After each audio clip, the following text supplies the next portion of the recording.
Letter to a Friend by Nagarjuna. O you with a nature of good qualities, who have become worthy through constructive deeds, please listen to these verses in noble meter, which I've compiled in short for the sake of instilling an intention for the positive force that comes from following explanations of the blissfully gone's Buddha's speech. Just as the wise venerate a statue of the blissfully gone, even out of wood, regardless of how it's been made, likewise, although this poetry of mine may be deficient, please do not scorn it, since it's based on expressions of the hallowed Dharma. Although a profusion of the resonant words of the great sage Buddha may already have entered your heart, isn't something made of limestone made even whiter by the light of a winter's moon?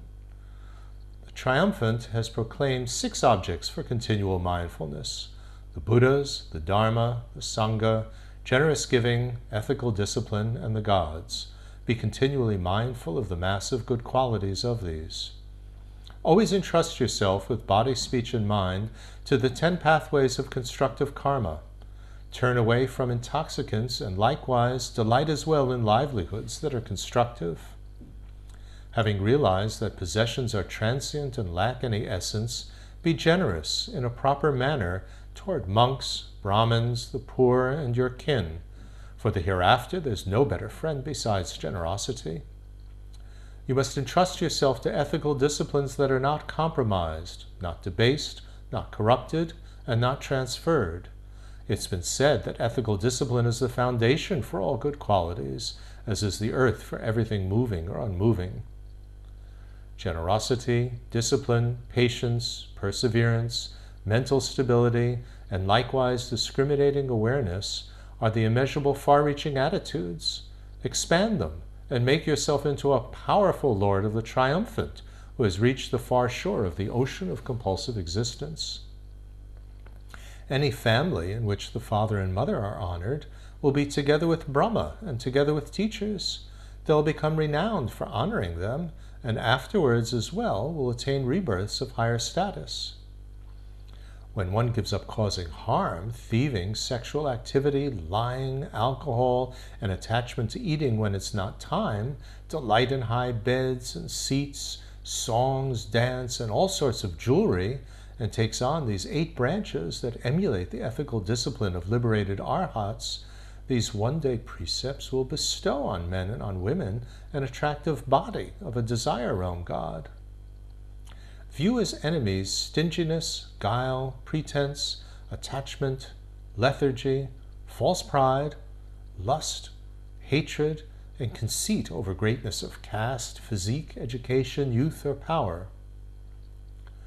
The sage has proclaimed that caring is the mental stand for the nectar of immortality, while not caring is the stand for death.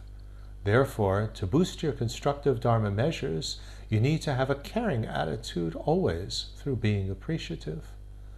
Anyone who previously didn't care and later develops a caring attitude becomes as beautiful as the moon when parted from clouds, like Nanda, Agulimala, Ajatashatru, and Udayana. Thus, since there's no trial equal to patience, you must never open a chance for anger to arise. Buddha has declared that having rid yourself of anger brings attainment of a state of non-returning. By holding a grudge, thinking, I've been insulted by this one, stymied and defeated by this one, my wealth's been plundered by this one, conflicts arise even more.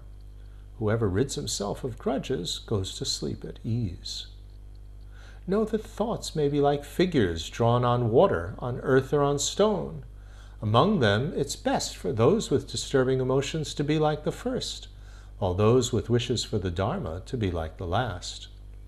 The Triumphant Buddha has proclaimed people's words to be of 3 types, like honey, like flowers, or like excrement, namely those that fall easily on the heart, those that are truthful, and those that convey what's false. Out of these, rid yourself of the last. And there are 4 types of persons: those who from light end up in light, those who from darkness end up in darkness, those who from light end up in darkness, and those who from darkness end up in light. Be like the first of these. People are like mango fruits, unripe but seemingly ripe, ripe but seemingly unripe, unripe appearing unripe, and ripe appearing as ripe. Understand them to be like that. And do not look at others' wives, but if you happen to see them, generate recognition of them in accord with their age, as your mother, your daughter, or your sister. Should lust arise, think thoroughly about their bodies having the nature of filth. Hold your mind tightly when it starts to rove, as though it were like your learning, similar to your child, resembling a treasure, or comparable to your life. Recoil from the pleasures of sensory objects, as though they were like venom, poison, a weapon, an enemy, or fire. After all, sensory objects bring ruination. The Lord of the Triumphant has said that they're like the kimpaka fruit, sweet on the outside, bitter within. Abandon them. By their iron chains, worldly people are bound in the prison of recurring samsara. Of those who triumph over the objects of the ever inconstant roving six senses, and those over a host of foes in the battle, the wise favor the first to be the best heroes. Look at the body of a young woman, separate on its own, with a foul smell. It resembles a vessel for all filthy matter, leaking out from 9 holes, difficult to be filled and covered with skin. And then look at its ornaments also, separate on their own. Realize as well that lust in those with desire for sensory objects is like what happens with a leper tormented by maggots who relies on a fire for the sake of some comfort and yet gets no relief. So, for the sake of seeing the deepest truth, make it a habit to pay attention to phenomenon correctly. No other preventive measure exists at all that has such good qualities as that. Although a person may have a good caste, physique, and education, if he lacks discriminating awareness and ethical discipline, he is unworthy of esteem. That being so, anyone having these 2 qualities is to be honored, even if he lacks the other good qualities. O realizer of the transitory world, don't have as objects of your mind the 8 transitory things of the world, namely material gain and no gain, happiness and unhappiness, things nice to hear and not nice to hear, or praise and scorn. Be indifferent toward them. You mustn't commit any negative acts, even for the sake of a Brahmin, a monk, a god, or a guest, or your father, your mother, your child, your queen, or your retinue. They will not partake of even a share of their hellish ripening. Although any commitment of negative karmic acts may not cut you immediately afterwards like a sword, nevertheless, when the time of death comes, whatever karmic results there will become manifest. The sage Buddha has said that belief in fact, ethical self-discipline, generous giving, listening, moral self-dignity, care for how your actions reflect on others, and discriminating awareness are the 7 stainless Arya gems. Understand that other, ordinary gems have no meaning. Gambling with dice, looking for meaningless gatherings, laziness, relying on misleading friends, intoxicants, and roaming around at night bring about worse rebirth states and your fame to decline. Abandon these 6. It has been excellently said by the teacher of gods and men that among all wealth, contentment is the best. So be fully content. If you know contentment, even if you possess no wealth, you'll be perfectly rich. Good sir, just as those with many possessions have problems, that isn't the case with those whose desires are few. As many heads as the foremost Nagas have, that many problems arise from the gems that they wear on them. Avoid taking these 3 types of wives, those whose natures are to associate with your enemies like assassins, to be contemptuous of their husbands like baronesses, or to rob and steal even little things like thieves. But one who, like a sister, is compatible with you, or like a female friend goes straight to your heart, or like a mother wishes for your welfare, or like a maid is obedient, honor her like a family deity. Rely on food in the proper measure, like a medicine, without greed or repulsion, not out of vanity, and not because of showing off, and not because of obsession with health, but merely for the sake of maintaining the body. O Lord of propriety, having passed the whole day and the first and last periods of the night in constructive deeds, go to sleep with mindfulness in between these 2 periods, without making your sleeping time fruitless. Always meditate properly on love, compassion, joy, and equanimity.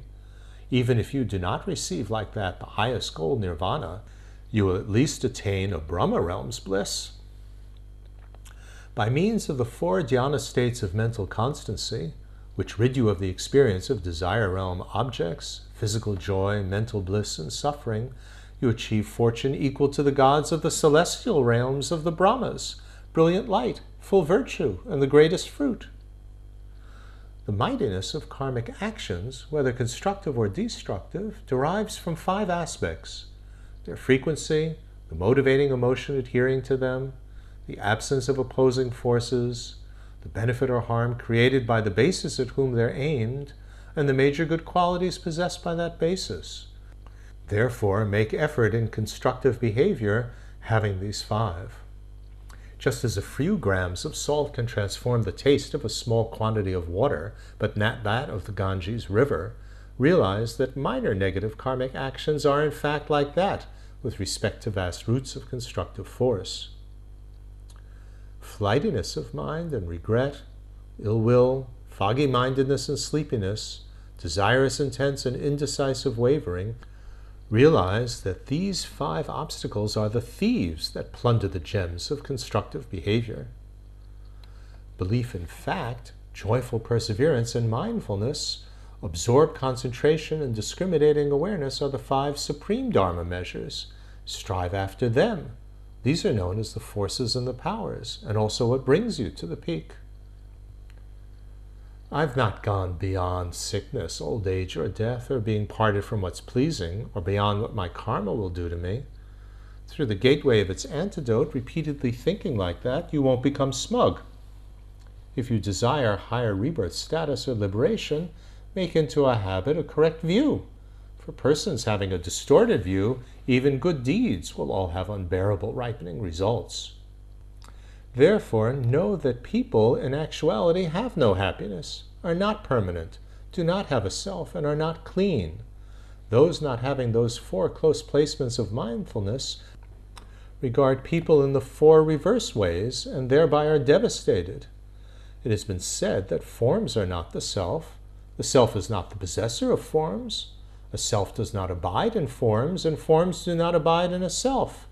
Like that, understand that the remaining 4 aggregates are also devoid of an impossible self. The aggregates come not from a triumph of wishing, not from permanent time, not from primal matter, not from an essential nature, not from the powerful creator Ishvara, and not from having no cause. Know that they arise from unawareness, karmic actions, and craving. Holding deluded morality or conduct as supreme, viewing one's body in a reverse way, and indecisive wavering, realize that these 3 yokes are barriers across the gateway to the city of liberation. Liberation depends on oneself.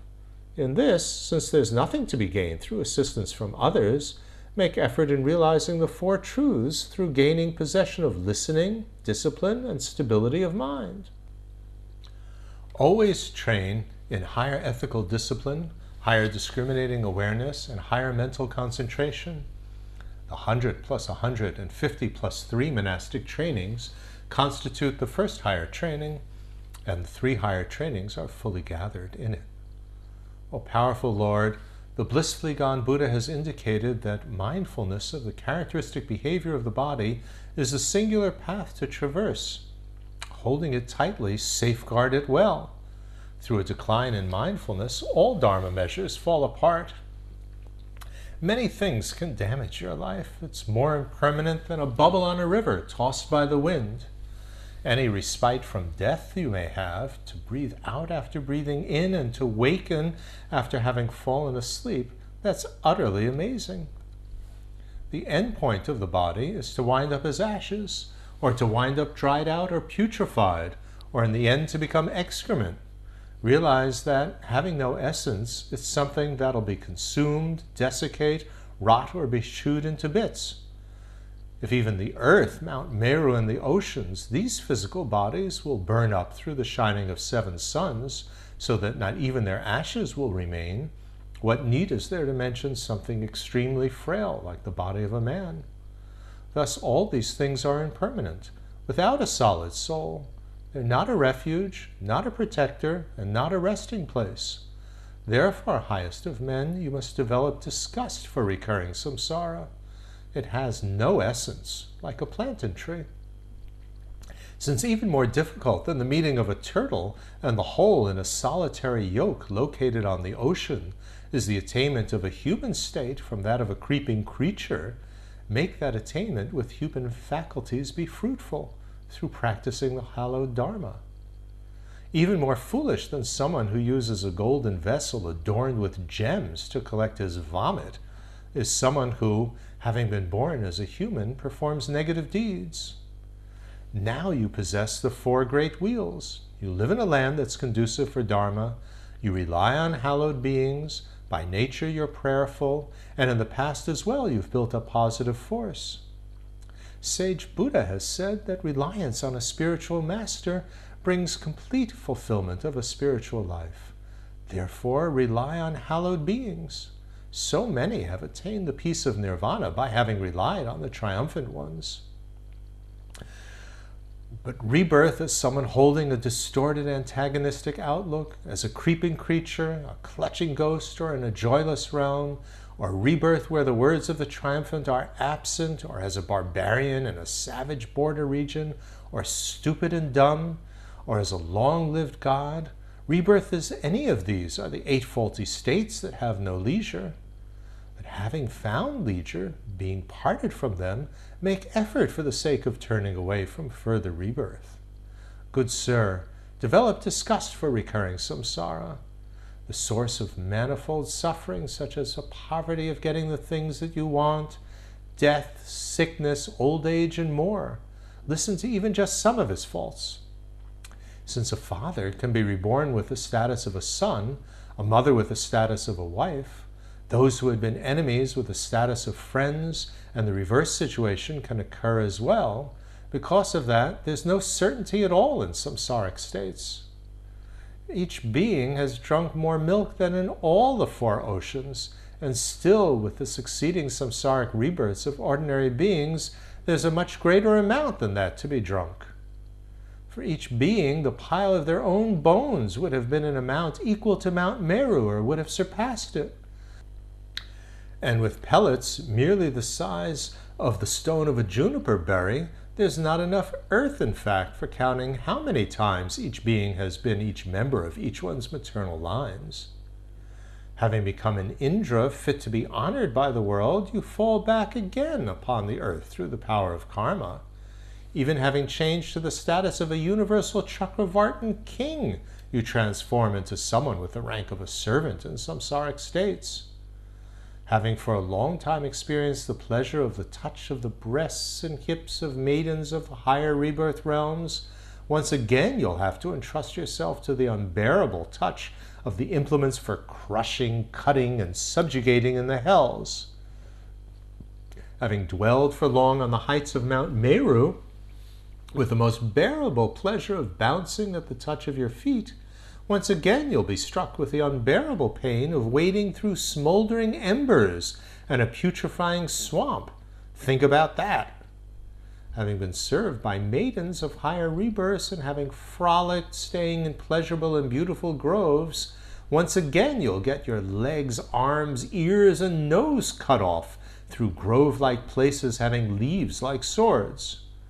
Having basked with celestial maidens, having beautiful faces, in gently flowing heavenly rivers, having lotuses of gold, once again you'll be plunged into the uncrossable infernal rivers with intolerably caustic boiling waters.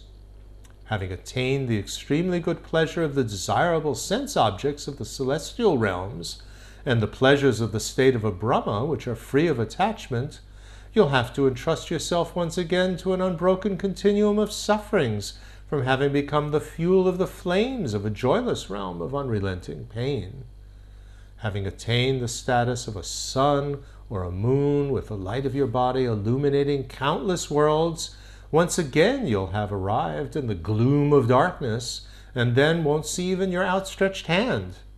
So, let the positive force from knowing that samsara has come to have faults like those make the light of the lamp of your threefold practice advance. Otherwise, you'll be plunged all alone in an infinite darkness that can't be stamped out by the sun or the moon. For limited beings who commit faulty actions, there'll be constant suffering in joyless realms, known as reviving, black thread, intensely heating, crushing, howling, pain unrelenting, and the likes. Some are pressed like sesame, and likewise others are ground into powder like the finest flour. Some are cut up with saws, and likewise others are split with the unbearable sharp-bladed axes. Likewise some are made to drink till completely filled flaming broths of melted, boiling liquid iron, and some are impaled straight through on barbed iron stakes blazing with flames. Some are overpowered by ferocious dogs having iron fangs and throw their hands up to the sky. And others, powerless, have ravens with sharp iron beaks and unbearable claws peck out their eyes. Some by having maggots, assorted bugs, horseflies, and tens of thousands of black ornaments tremendously inflict the kind of wounds that are unbearable to be touched, are eaten up and pillaged, cry out with screams. Some are burned in a mass of blazing coals without relent, their mouths just gaping open, and some are boiled in great cauldrons made from iron, tumbling topsy-turvy like dumplings of rice. Anyone with negative karmic force who's not terrified in 1,000 ways from hearing about the immeasurable sufferings in the joyless realms that they are cut off from by merely the stopping of a single breath must have a nature as hard as a diamond. Because if even seeing paintings of the joyless realms, hearing about them, holding images of them in your mind, reading about or watching physical enactments of them make you generate terror, what need to mention when you'd actually have to experience them as the unbearable ripening of your negative karma? Just as from among all pleasures, that of the depletion of craving is set as the overlord of pleasures, so too from among all sufferings, the sufferings of the joyless realms of unrelenting pain are the most unbearable. However much suffering there might be in this world from being violently stabbed for a day with 300 spears, that doesn't even roughly approach, it doesn't even match a fraction of the tiniest sufferings in the joyless realms. Even if you experience extremely unbearable sufferings like that for hundreds of millions of years, so long as your destructive force has not been depleted, you'll not be parted from that life for that long. The seeds of these fruits of destructive force are the faulty actions of your body, speech, and mind. So with all your strength, make efforts such that you'll not have had even a speck of them from anything whatsoever. Even when in the state of an animal rebirth, there are all sorts of sufferings, being slaughtered, tied up, being beaten, and so on. For those who've had to give up the ability for constructive behavior leading to a state of peace, there's the extremely unbearable devouring of one another. Some are killed for the sake of their pearls or wool or bones, meat or pelts, while others, being powerless, are forced into servitude, beaten with kicks, fists, or whips, or with hooks, or with prods. Clutching ghosts also have an unbroken stream of sufferings, which flow from their being starved of what they long for. They must entrust themselves to the extremely unbearable state that builds up from being hungry, thirsty, cold, hot, and scared. Some with bellies as huge in size as a mountain, connected to mouths the mere eye of a needle, are tortured by hunger, not having the capacity to eat even the tiniest lump of filth thrown away. Some with bodies just skin and bones and naked are like the withered trunk tops of palmyra palm trees, while some blaze flames from their mouths in the sphere of the night, having to eat blazing sand as their food poured into their mouths. Several lower classes cannot find even filth, such as pus or excrement or blood or the likes. They beat each other in the face and cobble down the oozing pus that drips out from goiters on their necks. For them, in summertime, even the moon seems hot, and in the winter, even the sun seems cold. Trees seem to become barren of fruit by their merely having glanced at them, and rivers seem to have become dried up. Some, having bodies tightly bound by the grappling rope of the karma of their faulty deeds that have made them entrust themselves to sufferings unbroken, never come to die for 5,000 or 10,000 years. Whatever various sufferings there are, all of one taste, that the clutching ghosts have received like those, the cause for them is delighting in stinginess as a human, and Buddha has said that misers are ignoble. Even though higher status celestial beings have great bliss, the level of suffering at their death and shift down is much greater than that. Having considered like that, respectable people would never crave after exhaustible higher status rebirth. The color of your body turns ugly. There's no delight in your seat, your flower garlands wilt, your clothes become smelly, and sweat comes out on your body, which it never did before. These 5 early signs that herald your death and shift down from a higher status appear to celestials in higher status rebirth states, just as signs of death appear to humans on earth, heralding impending death.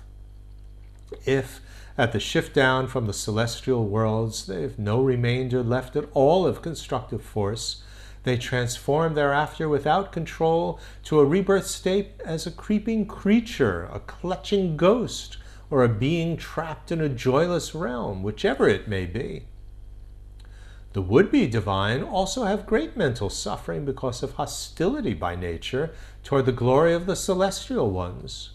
Although having intelligence, they cannot see the truth because of obscurations of their rebirth state.